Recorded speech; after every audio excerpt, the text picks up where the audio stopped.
Doctor നമ്മളിപ്പോൾ surgery ചെയ്തു, അപ്പോൾ അതങ്ങോട്ട് പെർഫെക്റ്റ് ആയില്ല, അപ്പം നമുക്ക് റീജനറേറ്റീവ് മെഡിസിൻ ചെയ്യാൻ പറ്റുമോ? ഫസ്റ്റ് ഓഫ് ഓൾ പറ്റില്ല.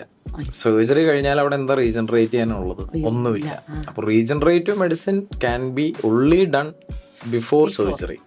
ആൻഡ് അതുകൊണ്ടാണ് എപ്പോഴും ഞാൻ എൻ്റെ പേഷ്യൻസിൻ്റെ അടുത്ത് പറയുന്നത്, നമ്മൾക്ക് എപ്പോൾ വേണമെങ്കിലും സർജറി ചെയ്യാം. അപ്പം നിങ്ങൾ എന്ത് ട്രീറ്റ്മെൻറ്റ് മൊഡാലിറ്റീസ് വേണമെങ്കിലും ട്രൈ ചെയ്യൂ, വിച്ച് ഇസ് നോട്ട് ഹാംഫുൾ. നമ്മൾക്ക് റീജനറേറ്റീവ് മെഡിസിൻ വേണമെങ്കിലും ഒരു സ്റ്റേജ് 4 നിങ്ങൾ ചെയ്യൂ. ഇപ്പോൾ ഇന്നലെ ഞാൻ ക്ലിനിക്കിലിരുന്നപ്പോൾ 2021 സ്റ്റേജ് 4 ഒരു പേഷ്യൻ്റ് എൻ്റെ കയ്യിൽ നിന്ന് ട്രീറ്റ്മെൻറ്റ് എടുത്തതാണ്. ആ കേസ് ഷീറ്റിൽ വ്യക്തമായിട്ട് ഞാൻ എഴുതിയിട്ടുണ്ട്, ചിലപ്പോഴേ നിങ്ങൾക്ക് അത് എഫക്റ്റീവ് ആവുള്ളൂ. ആ പേഷ്യൻ്റ് 2 ഡോസ് കഴിഞ്ഞതും പെയിൻ മാറി. പിന്നെ ഇന്നലെ എന്നെ കാണാൻ വന്നത് 4 വർഷത്തിന് ശേഷം. അപ്പം നമ്മൾ വിചാരിക്കുന്ന പോലെ അല്ല പേഷ്യൻ്റ് റെസ്പോൺസ് വരുന്നത്.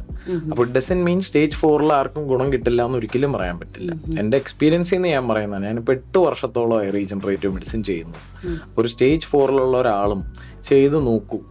ഇൻഡിക്കേഷൻ ആണോ എന്ന് ചോദിച്ചാൽ സർജിക്കൽ ഇൻഡിക്കേഷൻ ആണ്. പക്ഷേ അൺഫോർച്ചുനേറ്റ്ലി എല്ലാ സർജറീസും സക്സസ്ഫുൾ അല്ല. അപ്പോൾ സക്സസ്ഫുൾ അല്ലെങ്കിൽ the patient has to suffer. പിന്നെ തിരിച്ചു വരവ് ഉണ്ടാവില്ല. അല്ല, സർജിക്കൽ കോംപ്ലിക്കേഷൻ ആണെങ്കിൽ അതിന് സർജറി തന്നെ വഴിയുള്ളൂ, റീജനറേറ്റീവ് മെഡിസിൻ ഇല്ല. റീജനറേറ്റീവ് മെഡിസിൻ ചെയ്ത് ഫെയിലിയർ ആയാൽ എപ്പോൾ വേണമെങ്കിലും നമുക്ക് സർജറി ചെയ്യാം. സോ അതൊരു ഈസിലി കറക്റ്റബിൾ ആയിട്ടുള്ള ഒരു വേ ആണ്.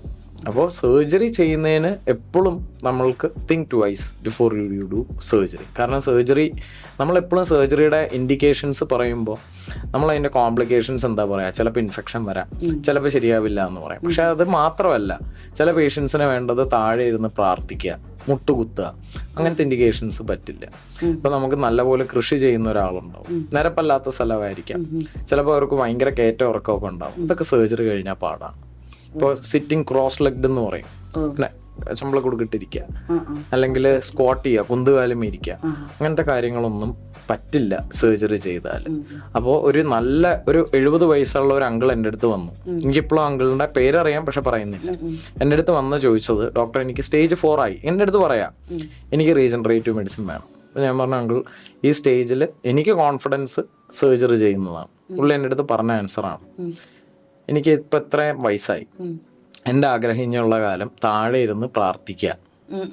എനിക്കത് ഡോക്ടർ സർജറി ചെയ്താൽ എനിക്കത് ചെയ്യാമെന്നുണ്ടെങ്കിൽ ഞാൻ റെഡിയാണ് സർജറി ചെയ്യാൻ. ഡോക്ടറിന് ആ ഉറപ്പ് തരാമെന്നുണ്ടെങ്കിൽ ഞാൻ സർജറി ചെയ്യാം. നമുക്ക് ഒരിക്കലും പറയാൻ പറ്റില്ല. അപ്പോൾ I did regenerative medicine for him. Thank God അങ്കിളിന് ഇപ്പോഴും നല്ല എഫക്റ്റീവ് ആണ്. ഇപ്പോഴും എൻ്റെ അടുത്ത് റെഗുലർ ആയിട്ട് വന്ന് ചെയ്യും. അപ്പോൾ അതിലൊരു അർത്ഥമുണ്ട്, റെഗുലർ ആയിട്ട് വന്ന് ചെയ്യണം. ഒരു ഇഞ്ചക്ഷൻ എടുത്തിട്ട് സ്റ്റേജ് 4 മാറും എന്നല്ല.